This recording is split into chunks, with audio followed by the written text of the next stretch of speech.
So, after 2 years, finally we have the 12th edition of Land of Lustrous by Haruko Ichikawa. And this one, I kind of thought that after coming back from such a long hiatus, we'd have maybe, because the last one ended on a cliffhanger, maybe a quick wrap up and then quickly moving on to a whole new story arc. But it seems that this one just, in my mind, wraps up the whole story, leaving not really anything for another issue. The one thing that isn't sort of brought up is in volume 11, Akima tells Karen Gorm that they want to have a baby together, or he wants to create a baby.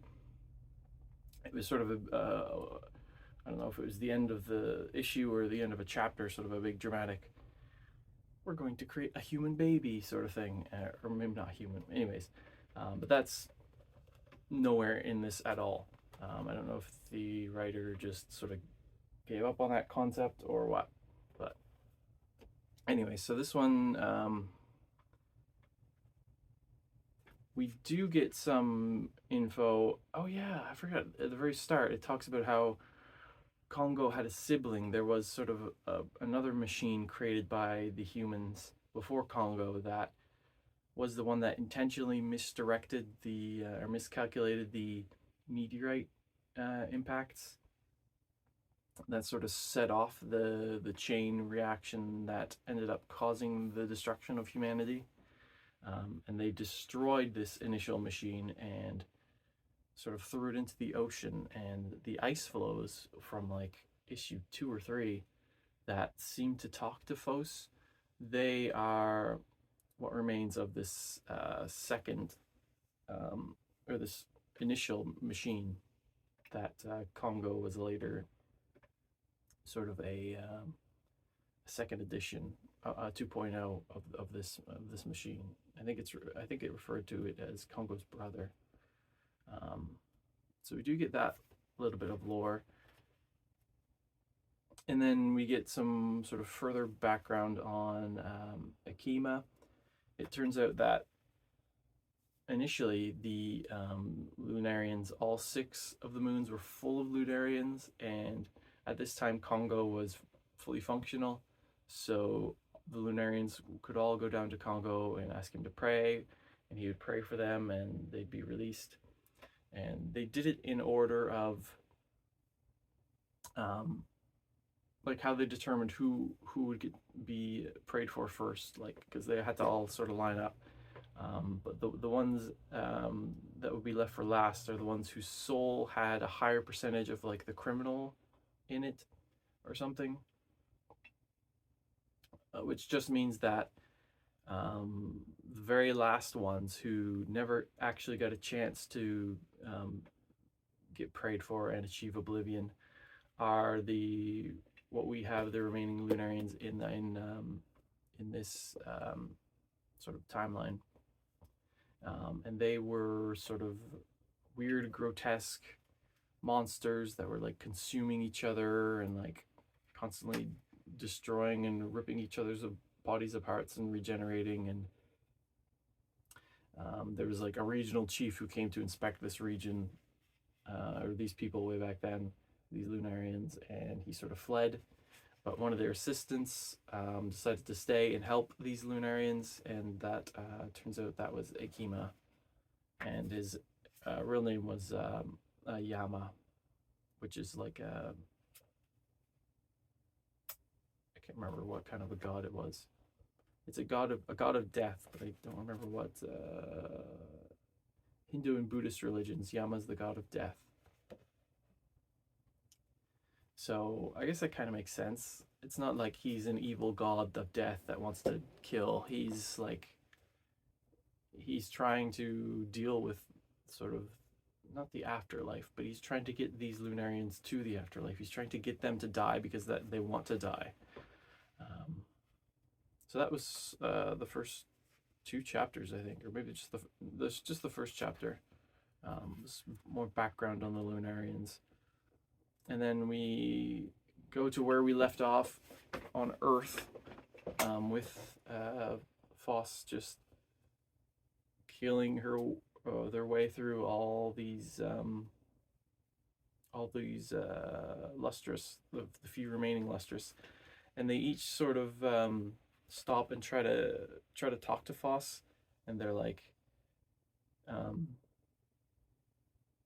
"I'm sorry," or "Thank you," or they all have really positive messages for Foss, which is very strange. As Foss kills them, and each time you think, "Oh, Foss is going to remember or reawaken," but no, they're just fully monster mode and murder them all. Um, and then finally, well, penultimately, they meet Cinnabar, and we finally have sort of a reunion of Cinnabar, where we've come full circle, because initially Cinnabar was sort of left alone on an island, not an island, but like um, a social island, way out on their own because of their metal, sort of their poison, the mercury that they project. They couldn't, or they didn't want to be close to the other gems. Everything they touched died. But during this whole sort of crisis with Foss recently, Cinnabar's actually been able to work with the other Lustrous and sort of become friends with them. So they have a great big fight. Of course, Foss has the gold in them that they can project, and like,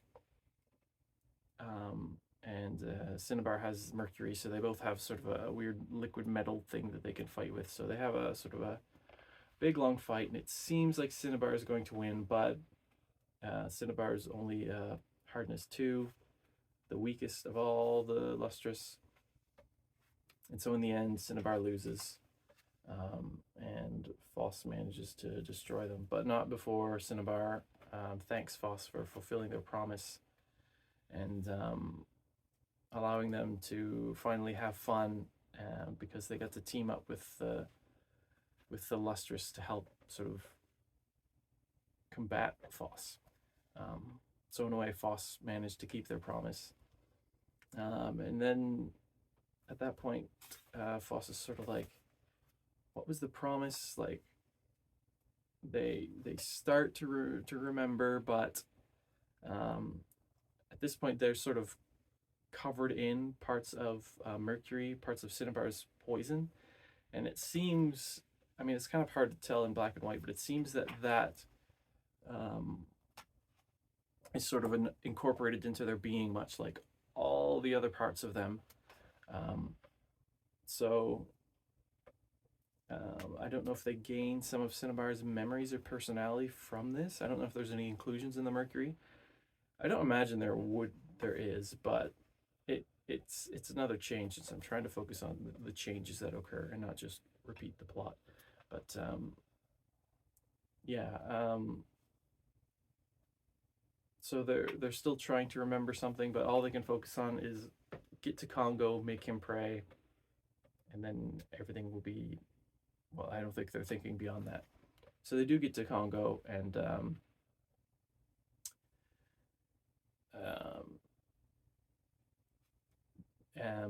Foss says that,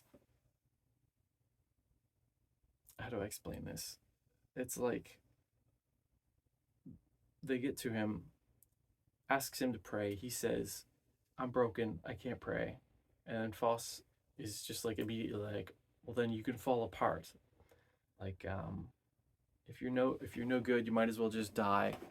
And at this point, Congo starts to shatter without Foss even coming near him, and he says that, "Thank you. I've been waiting for a human this whole time to tell me that my work is done, and now I can end." And he just like collapses into shards, into pieces, except for his eye. And as he's falling apart, he says to Foss, "Take my eye, incorporate it into you, and use it to pray for happiness with all your heart when you're able to." So Congo's gone. Foss has the eye. At this point, Akima shows up, And it seems like at first that he wants the eye, and this whole time he wanted the eye. That was his whole evil plan. But I think that's what he wants Foss to think, so that Foss, they kind of fight a little bit until Foss immediately takes the eye and brings it into themselves, adding another piece of someone else. So they've got, see if we can remember, they've got original phosphophylite, they have the gold, they have the, I think it was gold and silver, I think it was like an electrum blend. They have those agate shell legs, they have Lapis's head, they have another type of shell eye that they got from Akima that he used to see through them. I could be forgetting others. And then they got like sort of mercury bathed on them. They've been destroyed and rebuilt so many times, like there can't be much of the original phosphophylite left of them. I think Akima actually has Phosphophylite's original eye, one of them. Or maybe actually that would be Lapis's eye. Anyways, so they take Kongo's eye into them. They're like, okay, I gotta fix everyone that I've just destroyed. And they look around and everyone's gone. There's no one left literally on the entire planet except for Foss. And that's sort of where, for now, Foss's story ends. And we go back to the moon, and Akima has taken all the destroyed Lustrous, all the parts and pieces of the Lustrous from Earth back to the moon with him. I guess we do have this one scene of Foss, because Foss has the eye of Kongo that has his inclusions and his memories in them. Foss is now reliving Kongo's, I was gonna say nightmares, his memories, which include the destruction of humanity through these meteor strikes. So Foss is like being tormented over and over again by these horrible memories. But then, yeah, we cut back to the moon, and Amethyst, I'm not sure which Amethyst it is, 33? Whatever one that had been on the moon previously, has finally finished their machine to transform the Lustrous into Lunarians. So turning sort of the body into soul, so that they can, because Karen Gorm wanted to become a Lunarian, because they are like in love with Akima, in order to, whenever Kongo prays, that they will sort of disappear into oblivion like the rest of the Lustrous, and or the rest of the Lunarians, and they won't be left alone. So there's kind of a like Karen Gorm wants to go first, but Amethyst is like, no, in case something goes wrong, I have to go first. I built this machine. And meanwhile, Goshen, who's there, is just like, hey, cool, I'll go in, and runs in. And then while it's doing its thing, it plays it's just a silly thing, but it plays a song, but it's a song that Diamond wrote, but it's the lyrics are interesting. It's wait for me tonight at the edge of the universe. I'm sure you must have noticed, haven't you? I'm not who I was yesterday. On a transparent signal, I tear something again and again. Then I'll dress in my absolute best and jump into your spiraling arms. I hope you'll notice I won't be the same tomorrow either. So, I mean, just that song's very much like, I won't be the same. I'm not who I was yesterday. I won't be the same tomorrow either. I'm sure you must have, like, it's all about change. So now we have a dramatic change, because Goshenite pops out fully a Lunarian, no longer in their gem-like body. And then Euclase wakes up on the moon, having been put back together. Amethyst sort of tells them, hey, we have this ability to turn us all into Lunarians. Just wanted to let you know it's sort of up to you whether you want to do this. And Euclase is like, well, what is everyone else saying? And Amethyst replies that they're all waiting for you to decide. And then it turns out that they must have agreed to go through with it, because like the next panel is all of the Lustrous have been turned into Lunarians. And we find out that even the ones that were sort of ground to dust and scattered throughout the moons, their inclusions, because of some sort of weird magnetic pull, have all ended up in one location, and they were able to recover them, and they're able to put back all the Lustrous, even the ones that for centuries had been destroyed and taken by the moon. But the only way to fully integrate them and their original memories and personalities is using this machine that turns them into Lunarians. So they can bring them all back, but only as Lunarians. But that seems to be the case, that they've all become Lunarians. So strangely, Cairngorm gets a new name. All the other previously Lustrous, now Lunarians, keep their gem name, except for Cairngorm, who becomes Weregat in the English translation. Weregat, which is very strange, and it's going to take some getting used to for me. So one of the first ones we see is Antarcticite, who's been brought back as a Lunarian. And upon waking up, Antarcticite runs and finds Sensei, or Congo, who was also brought back as a Lunarian. So I guess he was lustrous enough that the process worked on him. And then, like Antarcticite, first thing, see Sensei, runs, gives Sensei a hug, and then asks, "Where's Phosphophylite?" It's neat that that's their second thing they think about. So yeah, and then they sort of reveal that Phosphophylite's sort of going to become the new god, the new Congo, and it's going to take some time for Congo's memories to fully integrate with the new system that is Phos, the sort of part human, part everything. And in fact, it's going to take 10,000 years. So Phos is going to have to remain on Earth by themselves, witnessing through Congo's memories the destruction of humanity over and over again for 10,000 years.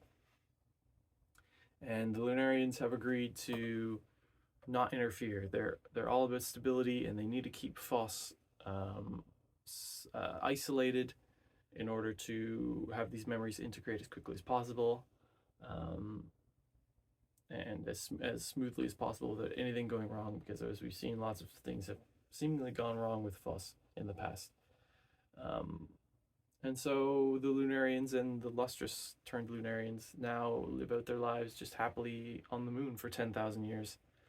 And they all kind of seem sad, or not sad, but they like, oh, it's too bad. Like, I wish we could do something for Phos, but also like, oh well, guess we're gonna just live our lives on the moon. And so we see Cinnabar on the moon, and they have a seemingly totally different, not totally different, but a very different personality. They're not as morose, and you can tell they're not isolated, but they're still Cinnabar. They look different though. It's kind of a shock. Like, we see this person run up and speak to Antarcticite and Weregat, and it's only until Antarcticite refers to them as Cinnabar that we're like, oh, this is Cinnabar. They've changed so much.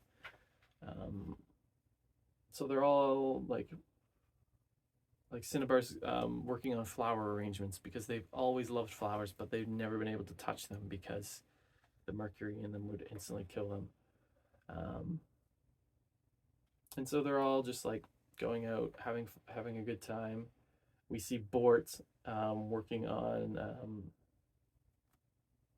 jellyfish, doing something with jellyfish, because I think one of the previous ones, when they stopped fighting the Lunarians for those 2 centuries, Bort was like, yeah, actually I don't fight anymore, I've picked up jellyfish farming, or something to that effect.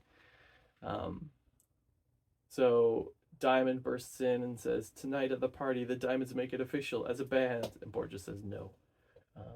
So Diamond and Bort are kind of, after their fight, it seems like they've sort of grown closer, or grown back to their original their relationship is sort of fixed, as it were. Um, and then another one we see sort of one of the original Lunarians speaking with a Lunarian Lustrous doctor in sort of a therapy session, and so this is clearly Rutile, and it seems Rutile's like because they really lost it uh, after Foss took Pat Parasha to the moon, um, and like um, Rutile says to her client, "You're worried about your partner's lack of energy." The client says, "Yes, doctor, I'm overthinking it." And Rutile says, "No, I understand exactly how you feel." And then you sort of see out the window of this sort of doctor's room or whatever, a bit of hair falling down, and then it cuts to an outside shot, and you see Pad Parasha just like laying back on the roof with their hair falling down over the window. So it's just a really neat way to show that Rutile and Pad Parasha, their partnership, their relationship is totally fixed, and they're both happy, and they finally get to be back together, without all the flaws of their lustrous bodies. Um, Although it seems like everything's perfect and everything's fine, except for we find Yellow Diamond, and Yellow seems to still have memory issues.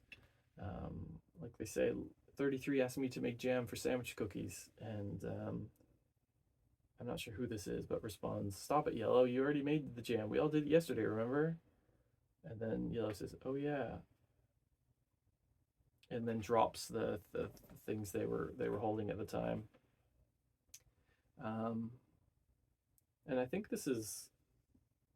I'm not sure if there's. I'm not sure. Like they all sort of look the same now that they're Lunarians. It's hard to tell. But one of them says, looks at like these cookies with jam, with like a transparent jam, and holds it up to the light and says, it sparkles or whatever, and it says it kind of takes me back. So they still sort of remember their lustrous selves.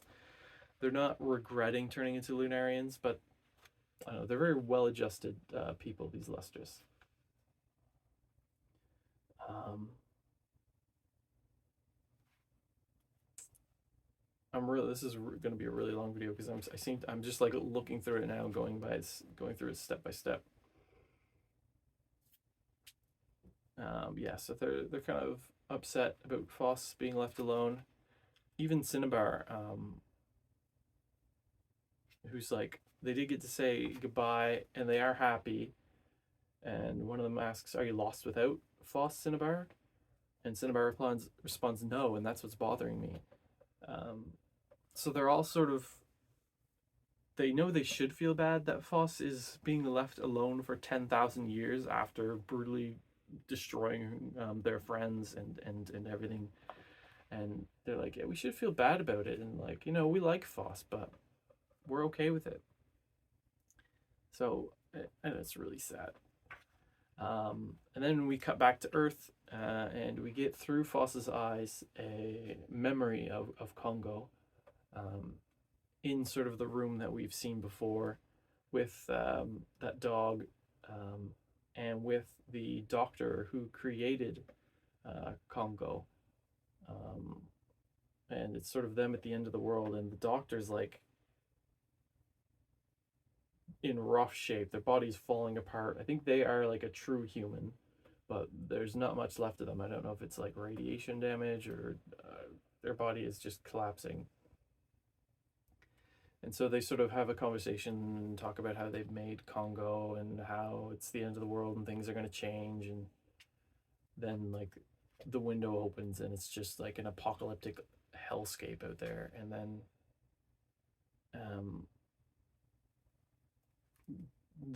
in this memory, Congo's body turns into Foss's body, and because we remember that this is Foss experiencing this. And before it ends, the doctor says, but one thing, once you've crossed the bridge, burn it.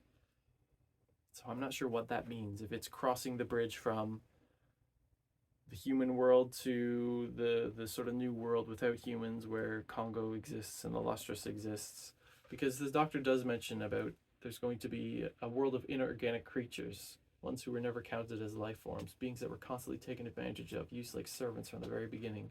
So it seems like this Doctor sort of doesn't want the humans returned, but said, like, humans, we've had our chance. Now it's time for another life. So I think that's, once that bridge has been crossed, burn it. Like, don't go back to humanity. Which I guess Foss kind of has, because Akima's plan was to make Foss into a human, and like Foss is supposedly as close to a human as they've gotten. And then we cut to see this character on the cover that I sort of wondered, like, who is this? What is this? This is what Foss becomes after 10,000 years.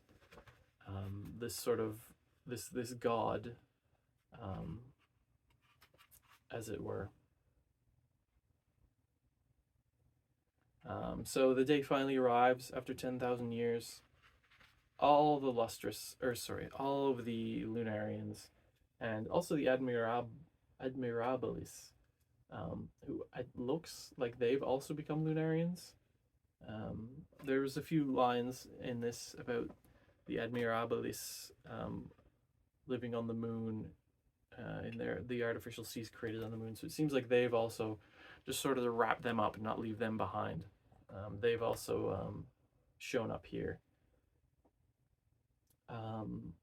So yeah, basically everyone who's now a Lunarian is there. Oh, they also mentioned that during these 10,000 years, any new Lustrous that are born are going to be taken to the moon.